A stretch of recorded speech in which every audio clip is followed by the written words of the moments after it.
যতই খাই বাইরের খাবার, ঘরের খাবারের কিন্তু স্বাদই আলাদা।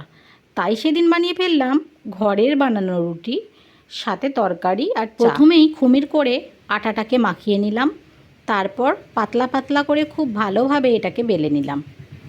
তারপর বেলা হয়ে গেলে তাওয়া গরম করে রুটিগুলোকে দিয়ে ফুলকো ফুলকো করে খুব ভালোভাবে এগুলোকে সেঁকে নিলাম। এভাবেই খুব ভালোভাবে ফুলকো ফুলকোভাবে রুটিগুলো বানানো হয়ে গেলে তারপর বানিয়ে নিয়েছি পেঁপের ডাল।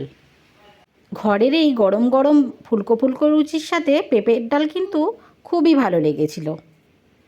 তারপর কড়াতে তেল গরম করে আমি এভাবেই ডিমটা বানিয়ে নিলাম। উপর থেকে দিয়ে দিলাম একটু লবণ আর একটু ব্ল্যাক পেপার। এরপর বানিয়ে নিলাম চা, যেটা ছাড়া কিন্তু আমাদের একদমই চলে না। সকালের নাস্তা খাবো আর চা খাবো না, এটা তো হতেই পারে না।